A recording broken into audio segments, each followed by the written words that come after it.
All right, I'll start with the beginning of the story, setting the scene and introducing the characters and the initial signs of trouble.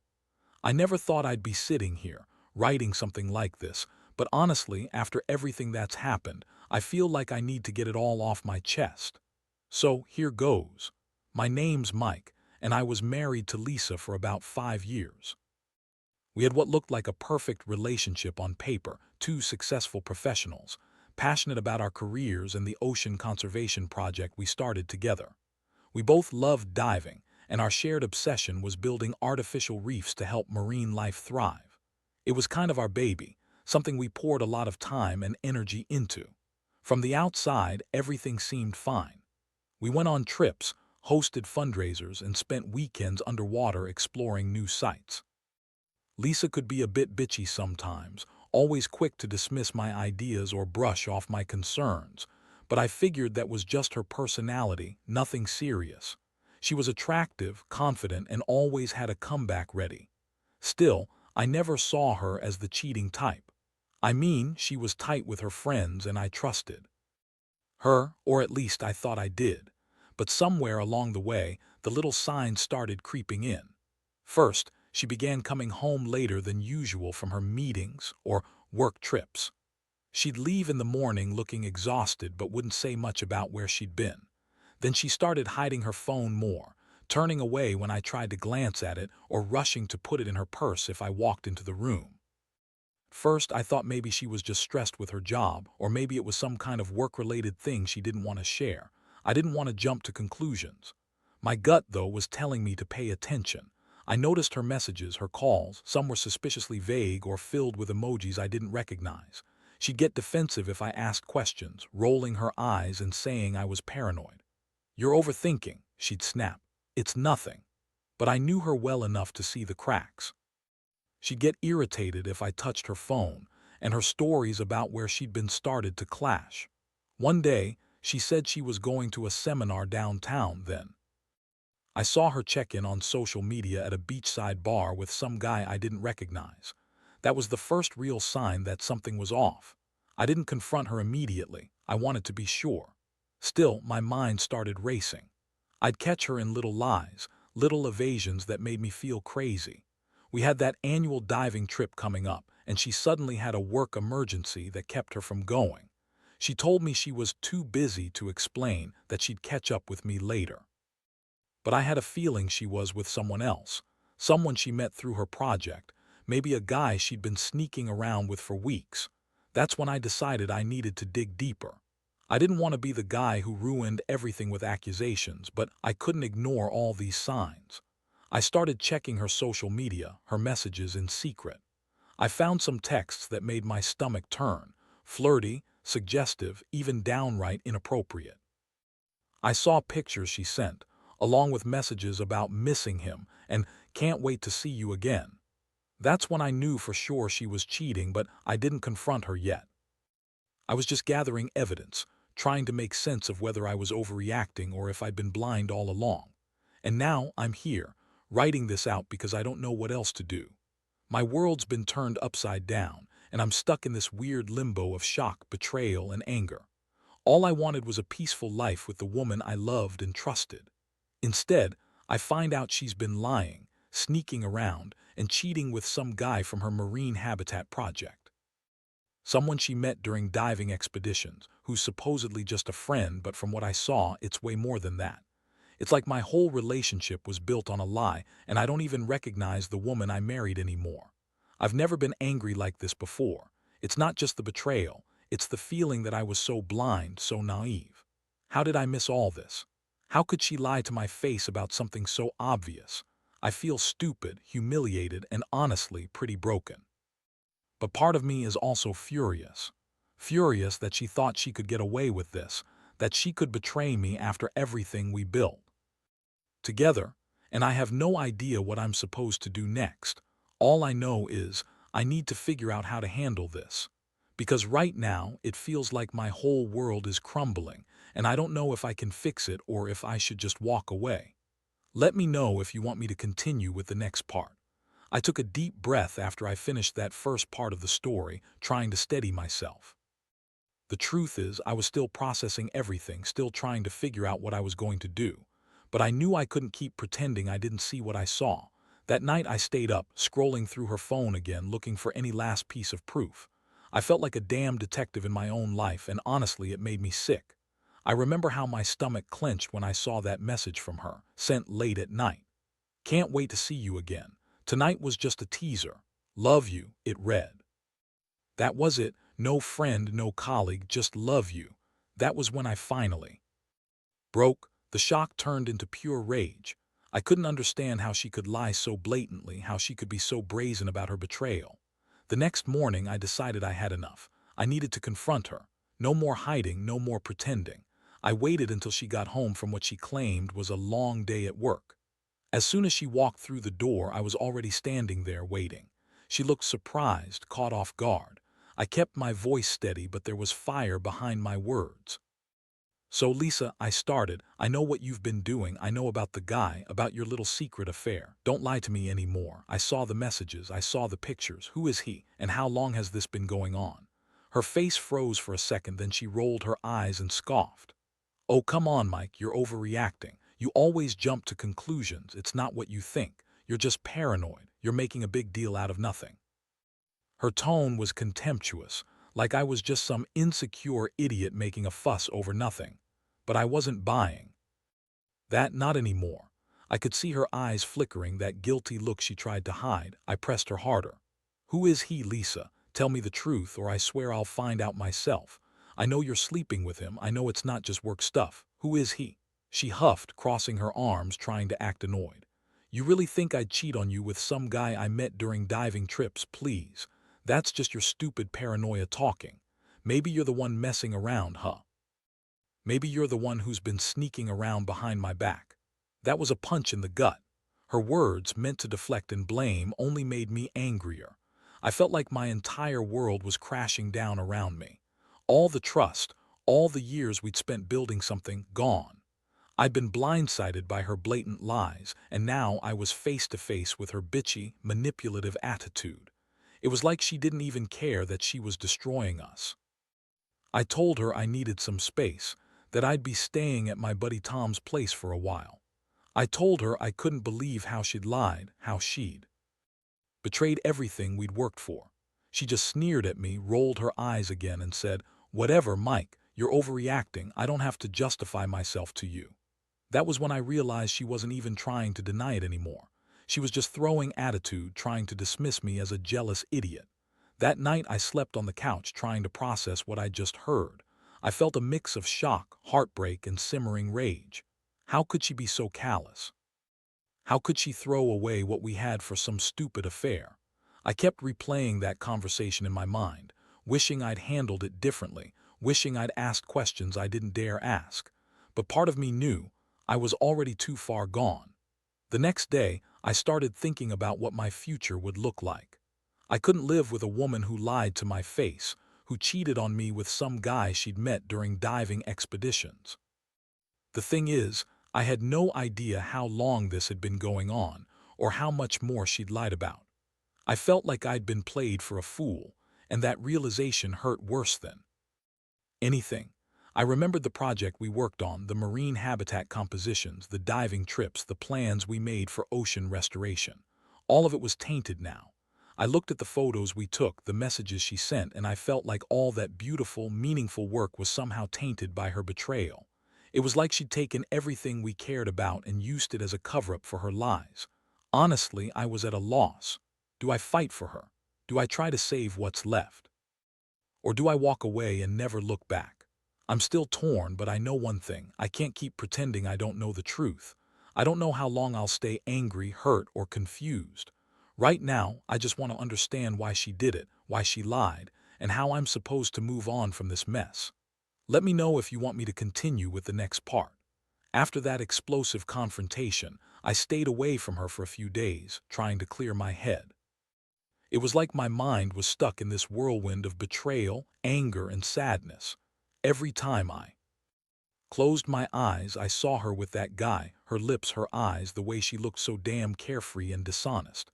It was sickening. I kept questioning myself. wondering how I missed everything, how I didn't see the signs sooner. In those days, I did a lot of thinking about our relationship, about her motives, about what I wanted next. I also started digging deeper into her phone, just casually, trying to confirm what I already knew. I wasn't planning to invade her privacy without cause, but I couldn't help myself anymore. I needed to be sure.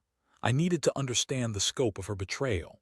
One night, I found a series of text messages that she'd forgotten to delete. They were from that guy, let's call him Mark, a name that kept haunting me. Their conversations went beyond harmless work talk. There were flirty messages, innuendos, and plans to meet up. She kept saying things like, "Can't wait to see you tonight," and "It's so hard to stay away," like she was desperately craving him. I felt a wave of nausea and a sick, hollow feeling in my stomach. The pictures she sent, some of her in revealing bikinis, some of them just holding her phone with that sly smile, were enough to confirm she'd been lying to my face. That was the moment I realized I had to act, but I didn't want to do anything impulsive. I wanted to think through my next move carefully. I knew I had to confront her again, but this time with all the facts straight. I didn't want her to twist my words or deny it anymore. I wanted her to face what she'd done. The next day, I arranged to meet her at a quiet cafe near our house. I told her I had something important to discuss and I wanted her honest opinion. When I saw her walk in, looking defensive but trying to act nonchalant, I felt that rush of betrayal all over again. I took a deep breath, sat down, and just looked at her. "Lisa," I said, voice steady but cold, "I know everything now. About Mark, about the affair. I saw the messages, the pictures. Don't bother lying. Just tell me why. Why did you do this? After everything we've been through, why would you throw it all away for some guy?" Her eyes flickered and her bitchy attitude started to surface. She scoffed, crossing her arms. "Honestly, Mike, you think I cheated because I wanted to? You're so naive. That guy Mark is just a friend. We've only been talking for a few weeks. You're blowing this out of proportion. You're just insecure, maybe jealous because I'm better than you at some things." I almost laughed at her pathetic attempt to dismiss it. "A friend? You're telling me you've been sleeping with him and you think I'll believe some bullshit about just talking? You've been sneaking around, hiding your phone. I caught you, Lisa. And honestly, I don't even care if you try to lie your way out of it anymore. I know the truth." She rolled her eyes again like I was some kind of annoying pest. "You really are a piece of work, Mike. You're so possessive, so paranoid. Maybe if you paid a little more attention, you'd see I'm not the problem here. You're the one who's been distant, uninterested. Maybe I needed someone who actually cares about me, who makes me feel alive. You think I cheat for fun? No, I do it because I'm sick of your bullshit." That cut so deep I almost felt numb. Her words, her attitude, like she didn't give a damn about the damage she was doing.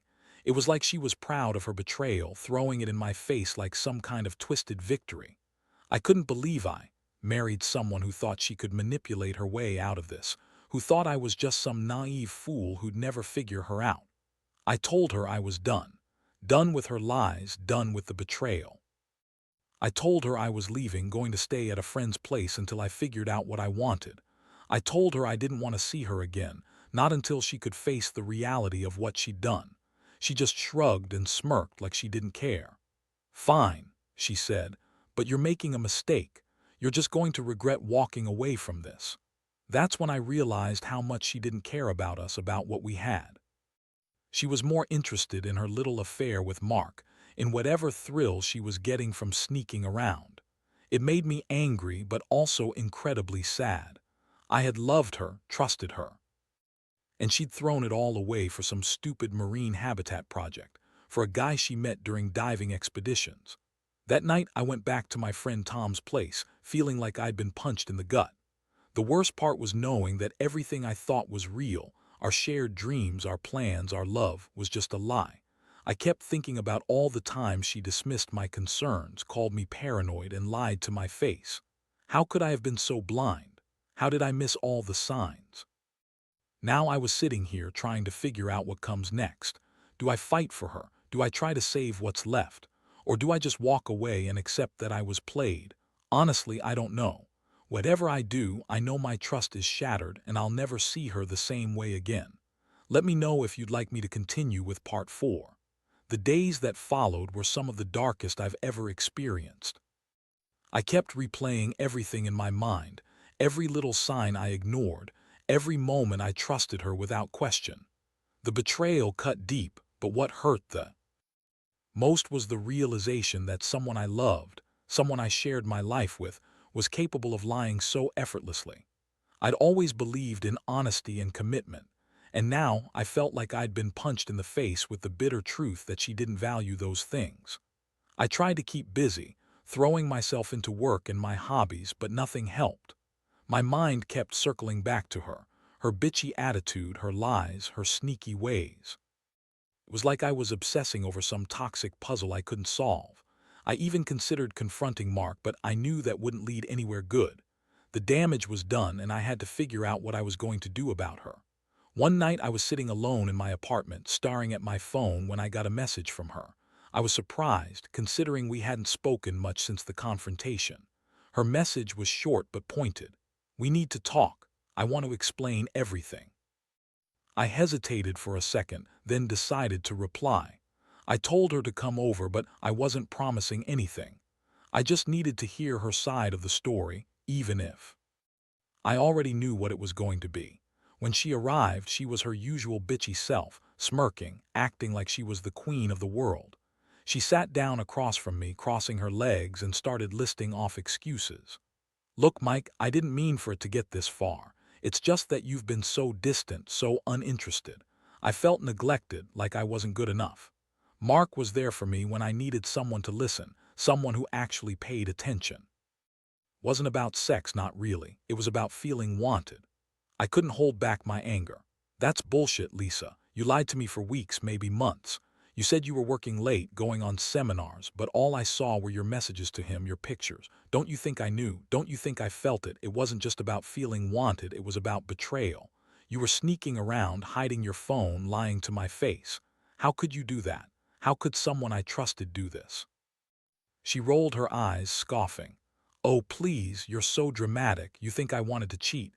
No one wants to ruin their marriage, but I was desperate for something more than your bullshit, Mike. I'm not some perfect wife, okay? I get bored, I get frustrated. Sometimes I just want to feel alive. And Mark made me feel that way, even if it was just for a little while. It doesn't mean I love him or want to leave you, I just needed some excitement." That hit me like a punch. Excitement. That's what she called it. Cheating, sneaking around, lying just for a bit of excitement. I felt a wave of nausea and anger rising in me. How could she be so callous, so detached from the reality of the pain she was causing? I looked straight at her, voice trembling but firm. "You're lying to yourself, Lisa. You don't just cheat for a thrill. You cheat because you don't respect the vows we made. You think this is just some kind of game, but it's not. It's my life you're messing with, and I'm done. I'm done trusting you, and I don't want to see you again until you're ready to be honest and tell me the truth." She scoffed again, standing up, glaring. "Fine, do whatever you want, Mike, but you're making a huge mistake. This isn't the end of us. You're just being a jealous little fool. Mark and I, we're just friends. And honestly, if you had a life, a real relationship, maybe you wouldn't be so paranoid." That's when I finally realized I couldn't keep wasting my energy on her lies. Her attitude, her dismissiveness, they proved she didn't care about us, about what I felt. I decided I was done playing her game. I told her to leave, that I never wanted to see her again unless she came clean and apologized for everything. She stormed out, slamming the door behind her, but I just sat there, staring at the empty space where she'd been.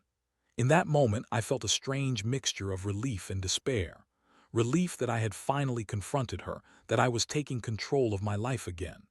But also despair because I knew I'd lost her, someone I loved, someone I thought I knew. The trust was shattered beyond repair. I used to believe we could fix anything, but now I was starting to realize some betrayals run too deep. The following days were the hardest.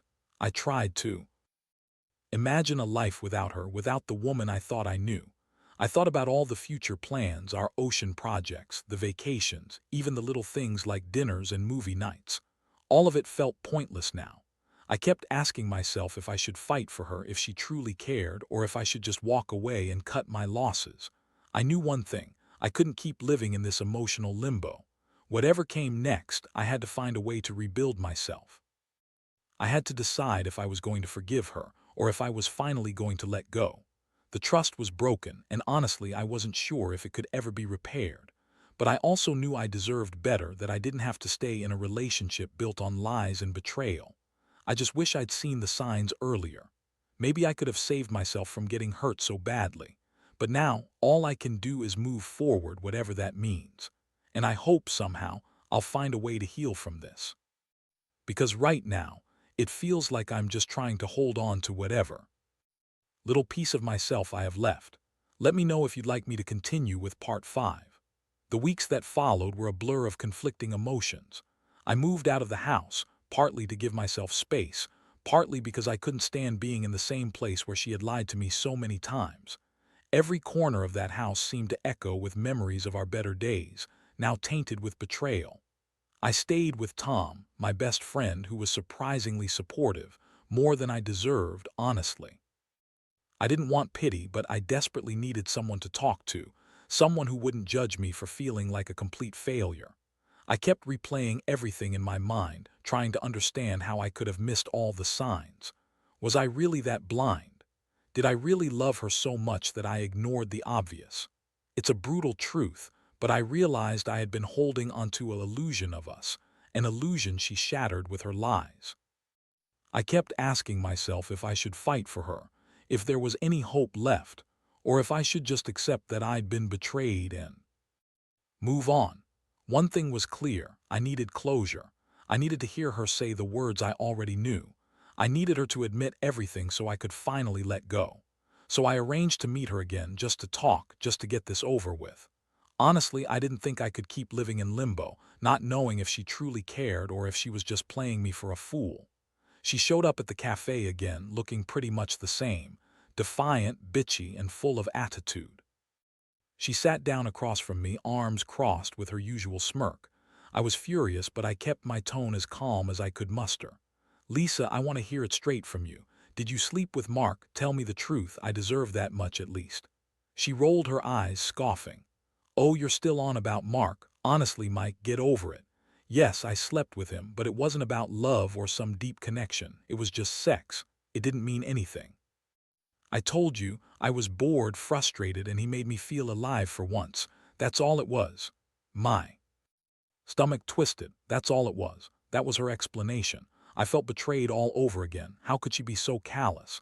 How could she trivialize what she did like it was just some casual fling? I looked her dead in the eyes and said, "You think I'm stupid. You think I don't see what this really is. It's more than just sex, Lisa. You lied, you cheated, and you disrespected everything we had. You're trying to brush it off like it's nothing, but I see right through you." She scoffed again, standing up, growing more defensive. "Look, Mike, I don't owe you any explanations. You've been distant, unresponsive. Maybe if you had paid attention, you wouldn't be so surprised. I don't want to be with someone who's insecure and jealous all the time. Maybe I deserve better than that." The rage inside me boiled over. I clenched my fists and looked her straight in the eyes. "You don't get to blame me for your choices. You're the one who cheated. You're the one who threw away what we had for a quick thrill. I'm done. I don't want to see you again until you grow up and take responsibility for what you did. I want a real apology, not some excuse or bullshit about needing excitement." She looked at me, her face twisting into a sneer. "You're pathetic, Mike. I don't know what you want from me. I told you the truth, and you're just too damn insecure to handle it. Maybe you're the one who's really been cheating on us, on the marriage. You're so paranoid you're making shit up in your head." That was the last straw. I looked at her, feeling a mixture of disgust and heartbreak. I told her to leave, that I never wanted to see her again unless she was ready to be honest and truly apologize. She rolled her eyes, scoffed again, and without another word turned and walked out. I watched her go, knowing that I had finally spoken my truth, no matter how much it hurt. Back at Tom's place, I sat alone, just thinking about everything. I knew I couldn't undo what had been done, but I could control how I moved forward. For the first time in weeks, I felt a tiny spark of clarity.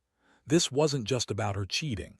It was about me reclaiming my life, my dignity. I realized I deserved better than a woman who lied and manipulated me. I deserved someone honest, someone who valued me. The hardest part now was healing, learning how to trust again, learning how to forgive myself for the times I ignored the signs. I didn't want to carry this anger forever, but I also knew I couldn't let her hurt me this deeply again. I had to focus on rebuilding my own life, on finding happiness outside of her shadow. I guess, in a way, this whole mess was a wake-up call. I learned that love isn't enough when trust is broken. That sometimes, you have to let go of what you thought was perfect and accept that some betrayals are too deep to repair. I don't know what the future holds, but I do know I have to start over. And maybe, just maybe, I'll find someone who's worthy of my trust and who won't lie and cheat behind my back. Let me know if you'd like me to continue with the final part, part 6. The days turned into weeks, and slowly I started to piece myself back together. It wasn't easy. Every morning, I woke up with a knot in my stomach, and every night I'd lie awake replaying everything, trying to figure out how I got to this point. But with time, I realized I was finally starting to accept the truth, that Lisa was gone, at least for now, and that I had to find my way without her. I threw myself into my work, threw myself into my hobbies, anything that would keep my mind busy. I started going back to the ocean, diving on new sites, reconnecting with the waters that had always been my sanctuary. It was there, underwater, that I found some peace. The ocean doesn't judge you, it simply exists, vast and indifferent but beautiful. It reminded me that life moves on, that even after betrayal and heartbreak you can find a way to rebuild. I also started reflecting on what I'd learned from all this. First, trust is fragile. You think you know someone, but sometimes you only see what they choose to show you. Second, you can't control other people's choices, only your reactions. And third, the most important thing is to value yourself enough to walk away when someone betrays you beyond repair. That's what I finally did. I walked away from the chaos, from her lies, from a relationship that was no longer mine to hold onto. Now I'm at a point where I'm not angry anymore, just sad. Sad for what we lost, but also grateful that I finally woke up. I've come to understand that some betrayals aren't worth salvaging. They're like rotten coral that needs to be stripped away before new growth can happen. I realize I deserve honesty, loyalty, and respect, and that I shouldn't settle for anything less. There's a strange sort of clarity that comes from heartbreak. It strips away the bullshit and makes you see what really matters. For me, that's trusting myself again, knowing I can survive even the worst betrayal. It's about learning to love myself, even after someone I loved turned out to be someone I didn't know at all. Looking back, I see how much I allowed her to take advantage of my trust and kindness. But I also see that I'm stronger than I thought. I've faced the storm, and while I'm still healing, I know I'll get through it. One day, I'll look back at this and realize it was just a chapter, one I wish I didn't have to live, but one that made me realize my worth. So here's my final thought.